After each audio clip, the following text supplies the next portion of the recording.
Hey guys, welcome back to an interesting video on Wild Rift. So today we're back with a Senna supplementary guide, and today we're going to be talking about the carry build on Senna, as you guys can see right here.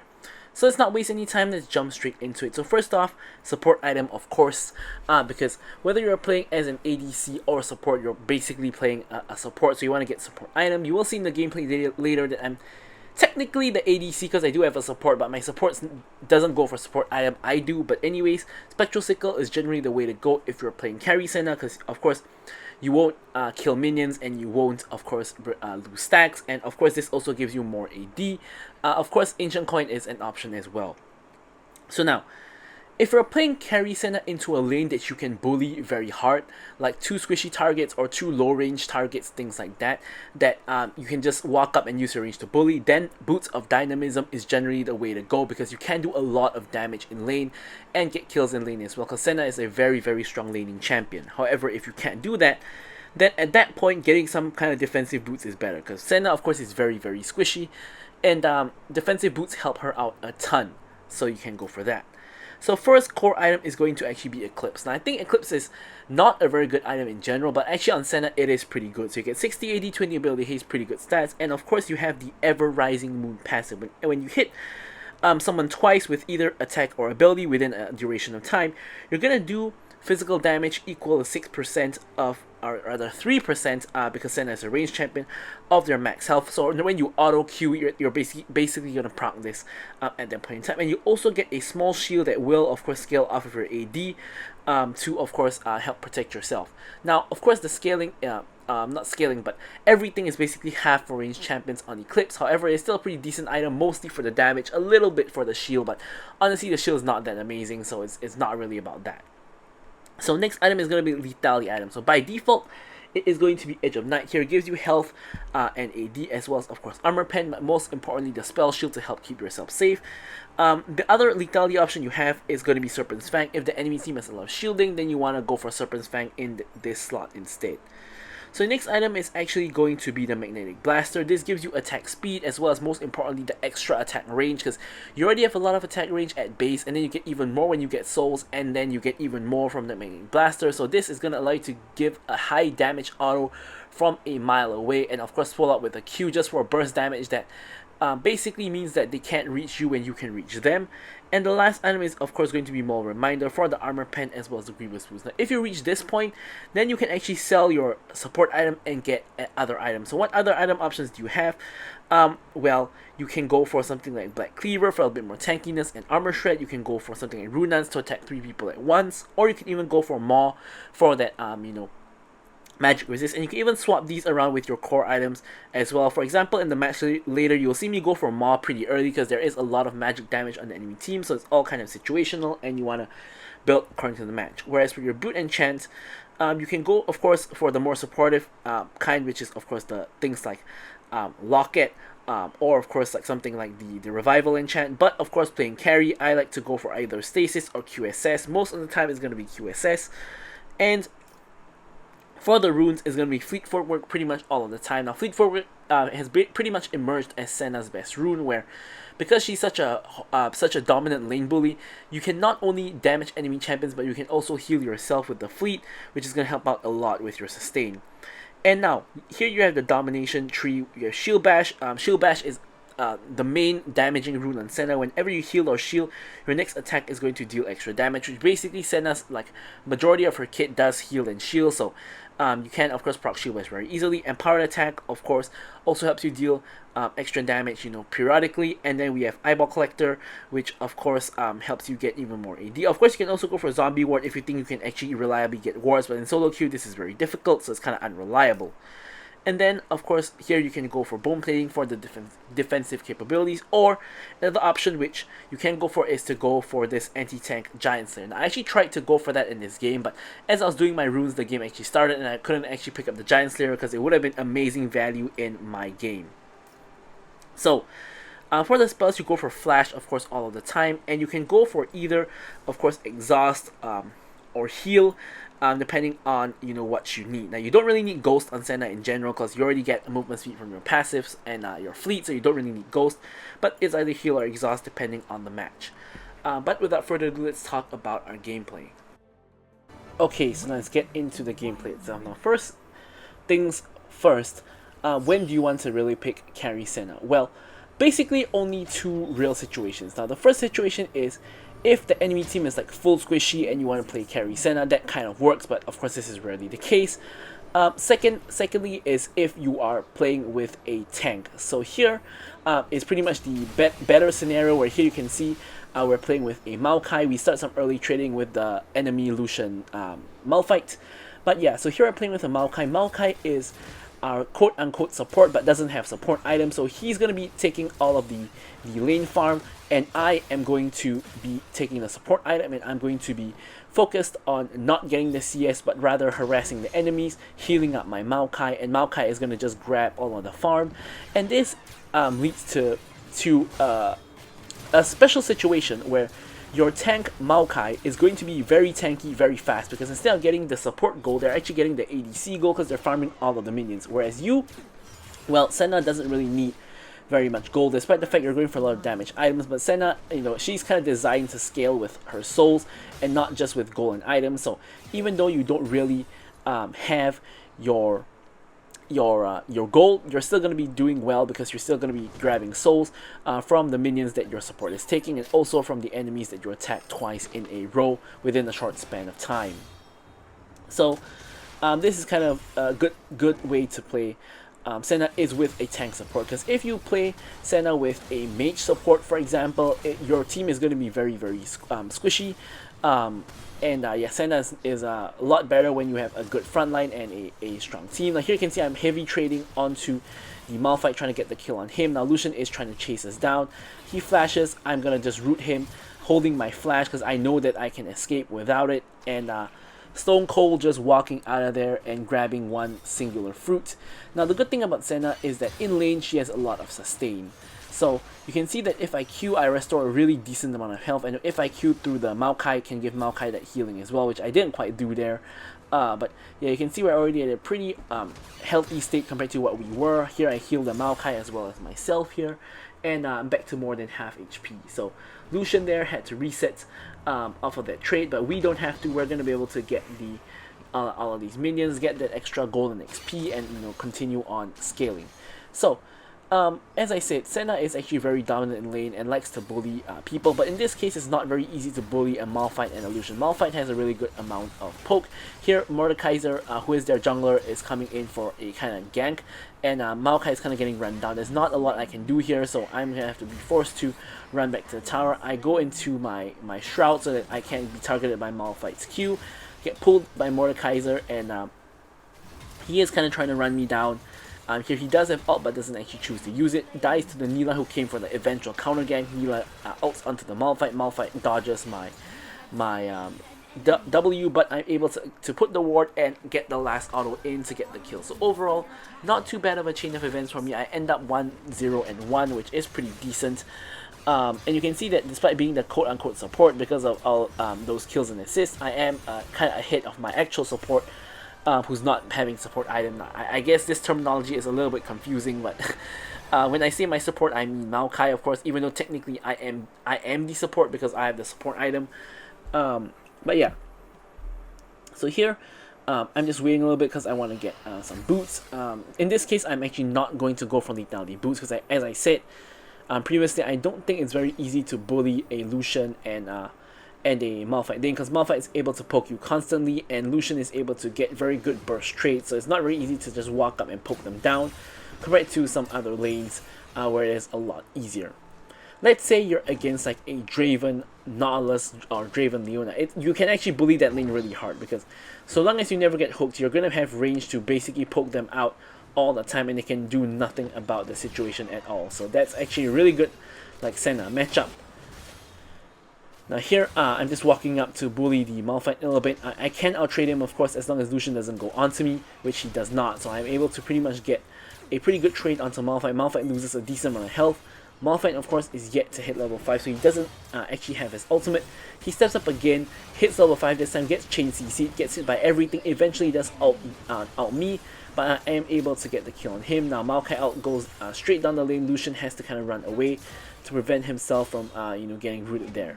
Now here we're going to pick up the Hextech Toolkit. And we're gonna see if we can get a little bit of tower damage down. Maybe get a plate. Let's see if we're able to do it. Not quite. The tower is kind of at just one auto away from getting a plate, which is a tad unfortunate. But here we actually get the size increase, which is the damage increase. So here, yeah, I'm trying to just get some autos in, but I think Lucian has backed, and here I'm trying to get the tower plate, but I don't do nearly enough damage without my minions, so I'm gonna just farm some souls off the Malphite instead. So now here, unfortunately, it appears the minions will likely get the plate without me being there. Actually, no, it looks like the tower is actually still above the plate threshold, so we might be able to eventually go back and get that plate. Here I'm able to back and pick up the Eclipse. I already have my boots beforehand, so of course, this being the case, we want to go opt into defensive boots. So here we're back to lane. We're starting to just attack the Malphite again. We can see the Eclipse shield and damage proccing there. So that's a demo of how the Eclipse works. And Dragon is being contested. Neela wants to go in, the ult comes in, Malphite gets rooted, chain CC by me and the Maokai, he can't move. Now here I'm getting, it's not me, I think someone's getting ulted, my Mordekaiser is not me, but I'm trying to focus the Dragon. Mordekaiser comes back out of the ult and we are able to kill him. Now you can't really see the Mordekaiser ult in the replay tool, because of course, if they show up as just spots, you can't really see Mordekaiser and the other guy's health in the replay, which doesn't really make sense.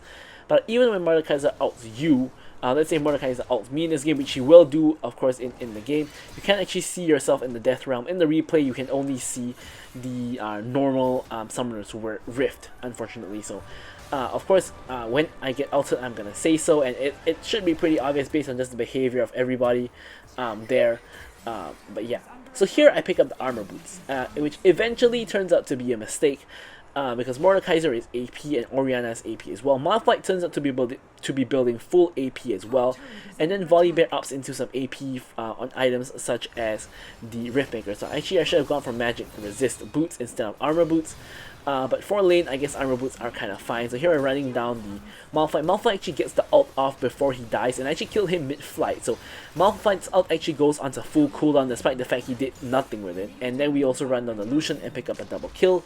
So I'm 6-0-1, very fed as the carry Senna. Of course, carry Senna does very good with gold, being a carry herself. We're finally able to get that plating that we were trying to get from way back when. And just nice, the tower plates do end up falling. So we're able to get that last tower plate before it's too late. And now we're going to start focusing down this tower. So I'm just popping that fruit, picking up the fruit for the mana, and we're just attacking the tower pretty much for free. Malphite can't really stop us. Heartsteel stat goes over to Malphite.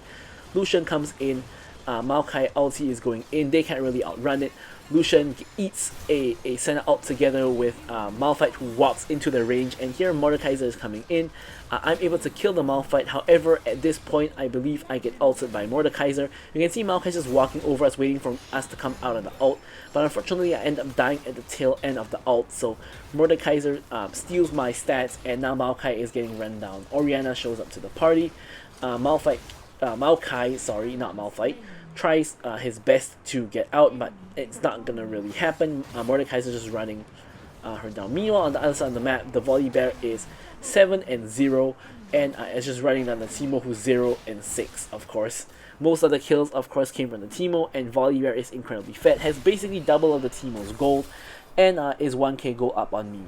So here we're trying to put a stop to him. We're trying to get that shutdown, but unfortunately, Neela just comes over, hops over, and picks up the shutdown. You can see that the assist goal that I got is 315, which is like, you know, even more than a normal kill, I believe. So yeah, it shows you how fed this guy really is. But now my Maokai has been trying to solo defend the top area for a while now, so I'm trying to hit back there to help her out. Veigar is down here as well for some reason. Of course, I don't really want the CS, so he can take it if he wants to. But yeah, so Malphite, I don't know why I keep confusing Malphite and Maokai, but Maokai comes over to take the CS, and I'm able to get a couple more souls for my efforts. You can see that in this match I have Serpent's Fan completion on second item because the enemy team has a lot of shielding. They're shielding on Volibear, Mordekaiser has a ton of shielding, Orianna has that E, and Malphite has his passive. So a lot of shielding in general. Now Lucian has to both dash and flash to escape the Maokai engage, so we're not quite able to get him. But looks like there is somewhat of a fight going on down there, where the Teemo goes from 0-6 to 0-7. Obviously he's not very variable, so we're not really going to bother committing ourselves to that side of the map. You can see Mordekaiser coming in from the left side, so I'm kind of going for him so that ideally I'm not the one getting ulted. We destroy the enemy tower, get ulted by Malphite. We're just, basically kiting away. We launch the ulti to try to help our team, but it doesn't quite work out. Veigar does, I believe, get the kill onto the Mordekaiser, which does give him a shutdown and give me a soul.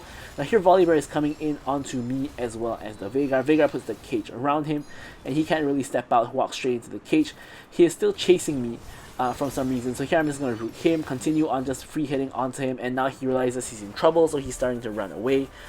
Of course, Senna can kite out melee champions very well, so long as they don't have like dashes or like they don't have ghosts or something like that. She is able to do that very well. So now we pick up Executioner's Calling for the anti-heal. Of course, we are healing on champions like Mordekaiser, Volibear, as well as Lucian with that Bloodthirster. So anti-heal is a very good buy at this point in time, but I'm not going to finish it into the More Reminder just yet, I believe. I believe that at this point, I actually sell my boots to buy the magic resist boots, and I actually get more just because of how much magic damage there is on the enemy team. It becomes a very, very valuable buy, and a lot more valuable than any other item we could get at this point in the game. So here, Dragoning is started out by the enemy team. Volibear face checks right into us, runs into the Maokai. I'm just free hitting onto him, get the root down. Veigar is now here with the cage. Ace able to one-shot him with the help of Electrocute. Now here I'm trying to help out my Maokai with the shield on my ulti, and Mordekaiser has ulted me again, and now he's running me down, and yeah, he does get the kill on me, and yeah, Maokai is now having to deal with him. So yeah, Mordekaiser is really an issue for ADCs, of course, especially because the moment you get ulted by Mordekaiser, you're pretty much dead, depending on what ADC you play. Of course, if you're playing like ADCs with mobility, like Tristana, or like Vayne, it's not so bad because you can try to dodge the spells. But when you're playing someone immobile, such as a Senna, you are just going to, get slowed by the Rylai's, just going to get bonked by him, things like that. He doesn't even have Rylai's, but in this particular match, but yeah, it is a little bit rough on that one. Yeah, so here you can see that I actually sold my armor boots for magic resist boots, and I'm actually going to be building into QSS this game. So I had the false impression that when you're in Mordekaiser's ult, you can actually QSS out of the ult, which is what you could do in PC as well. However, PC has actually made a change a number of patches ago that you can no longer QSS the Mordekaiser ult, which is what made Mordekaiser actually playable in pro play. So now the issue is, when Mordekaiser released in Wild Rift, obviously they released the latest version where you cannot QSS out of his ulti, unfortunately. So this means that if we get ulted, we're in for a lot of a world of hurt. And here we're able to basically push the enemy team off of the Baron. Now here I get grabbed by Mordekaiser, but it doesn't really matter. He does about half of my HP, but it's all good. I'm just going to pop the Q to heal both myself as well as my Veigar. And here I am going to grab the red buff and back. So here, again, I was backing just to get QSS because I was thinking if I get ulted by Mordekaiser, I can just QSS and I should be fine out of the ult where my team can actually help me. But in the meantime, my team is kind of inting on the opposite side of the map. And yeah, I'm trying to come from the side and trying to clean up their mess. And you can see the anti-shield on Senna is doing wonders onto the Mordekaiser. And eventually I flash over to finish off the kill onto him. Malphite ults me, I try to go unstoppable, and here we actually are able to kill him with the help of our team, which is completely amazing, of course. And now we're just going to try to see if we can grab the mid lane tower. Pinks for Dragon are of course coming out, so we're just going to help out with the Dragon a little bit. Last one was slightly... sorry, going to help with the Baron a little bit. And we are going to be able to secure the Baron itself. Also, of course, grabbing all of the souls and going back to base. T-Hex is now up and ready. Of course, I'm not going to ride the T-Hex. Instead, we actually have our jungler riding the T-Hex. I think that you should have given Teemo the T-Hex. He's 0 and 8. And him riding the T-Hex would be very good for us, but that is not what happens here, unfortunately.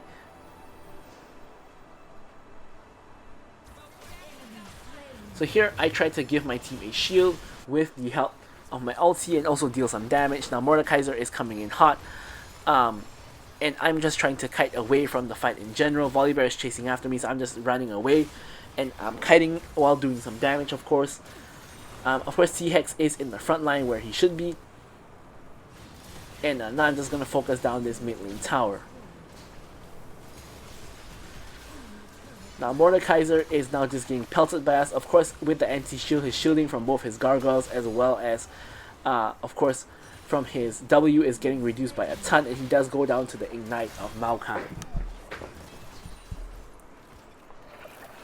Now T-Hex ult is completely off target, it's not quite hitting the tower at all. Volibear comes in, yeah, eats a little bit of the ult. Malphite ult comes in as well. I'm gonna ult for the shield as well as, of course, just the damage in general.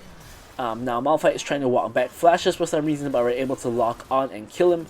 Neela's not quite able to walk through the tower, so she ends up dying.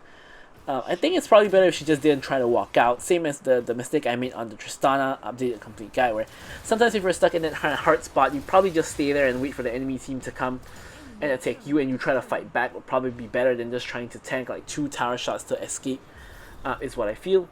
But here you can see we got the Maw really early. We didn't get the Magnetic Blaster in this game. We actually got the Maw because there's so much magic damage on the enemy team. Basically, it's everyone other than Lucian has, you know, some kind of magic damage. And if Lucian goes for a Charge Blade, which I think is what he's building right now, based on the fact I see a Stinger and a Glove, he's also going to deal magic damage. So this is going to be very useful. Veigar unfortunately does die to Lucian, so only myself and Neela and Maokai are left alive, but they're kind of coming out of base at the moment.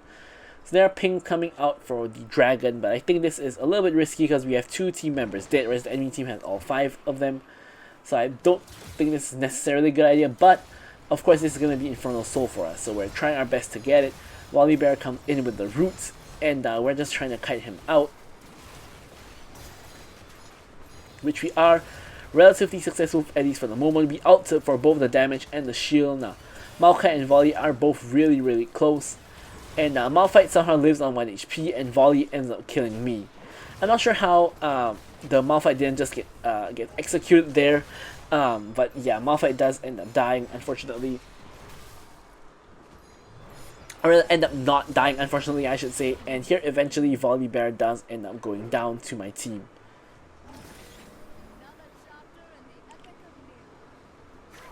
Now my team looks like they're finally going to be able to pick up the dragon to, of course, secure our Infernal Soul, which of course is going to be pretty huge. Now Malphite is still trying to hover, still trying to get something done, but you know, it's not going to happen.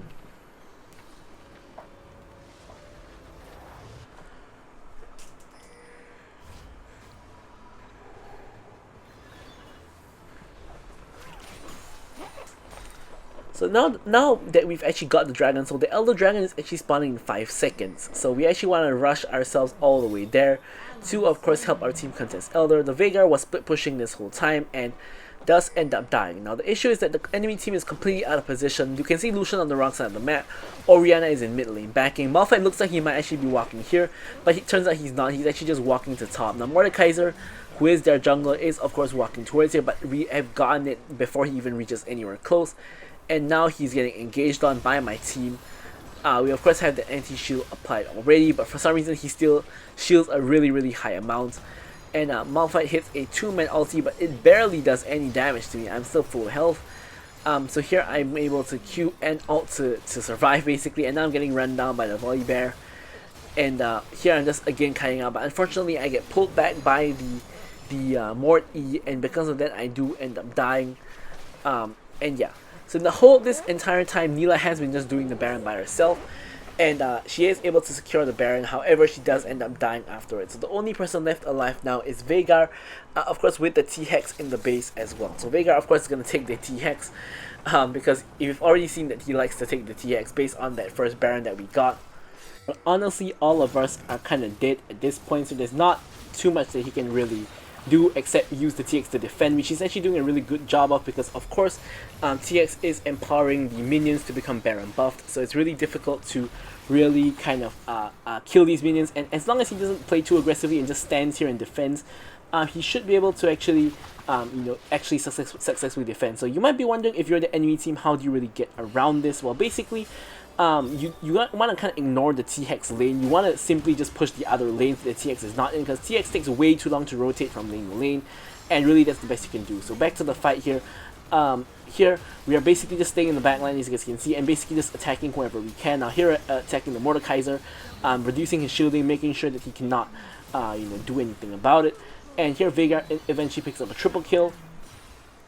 And now only Volibear and Orianna are left alive, and we're gonna run straight down mid, and maybe we can even end the game. Now honestly here, I think the best thing to do is to clear out these minions in the mid lane and just go for the end of the game. But Orianna is clearing the minions, so I'm instead gonna help out with this Volibear here, who we already know is incredibly fed. I have the anti-heal, I have the anti-shield, and I'm just blasting him continuously. He eventually goes down. Orianna realizes that she can't help, gets engaged on by Maokai. I get an auto in. The Seraph's procs, I get the ult in, but she's able to survive. If she didn't have the Seraphs there, she actually would have died straight up. But here, again, the minions are all crashing in. We're just picking up this inhib, triple inhib acquired, and here we could just end the game if we actually attack the Nexus, which you can see me do one time, but we decided to have a little bit of fun and just attack here. But here you can see, basically I get ulted by Mordekaiser. I tried to QSS out of his ult, and this is basically the moment where I realized that you can't QSS out of Mordekaiser ult, and here I end up dying to him. And yeah, as I said, basically you can pretty much, if you want to, you can pretty much assume that we ended the game right here, even though that's not what we actually do, and we end up prolonging the game by a couple more minutes, just because we chose not to attack the Nexus. I think like 3 more auto attacks on the Nexus or 4 more auto attacks on the Nexus would have been enough, but we gave a good number of auto attacks to the enemies instead. Nilah goes all the way in alone for some reason, does actually survive for a long time, kills Malphite before she dies, but not sure what she was really trying to do there. So now we're waiting for our respawn. Thankfully there are no objectives on the map at the moment. Baron is 40 more seconds, so it's not really very important. And here again we have triple inhib taken. Mid lane inhib has actually respawned. Veigar is now trying to run away from the Volibear, who is mad. And yeah, he can't really escape the enemy team. Like, he's getting run down by all of them. So whenever you have triple inhib, the advantage you have is so huge, because the enemy team have to always constantly back to clear the waves, because you can see that they're getting caught in a huge fight here. So if this fight lasts for long enough, the minions will just end the game for us, because you can see all of these super minion waves stacking up and pushing in. So here, enemy team is chasing us deep. I'm trying to save my Maokai by giving him the shield. Volibear is now going onto me. I get stunned. I'm getting hit by Mordekaiser. Mordekaiser ults me again. And I really have nowhere to run. I'm trying my best to run away, but it's not quite working out. He doesn't even have Rylai's, but I do end up dying eventually. You can see that Malphite has now backed and is trying to clear the wave at top. And you can see the wave at bot does have multiple super minions and is basically, just running straight at them. And you can see that now my team, my Nilah, is doing the Baron with my Teemo. And you can see that just based on the fact we have these inhibs, the minions are, pushing in for us, and the enemy team is forced to basically clear them, and this pretty much gives us a free Baron. Volibear tries to contest.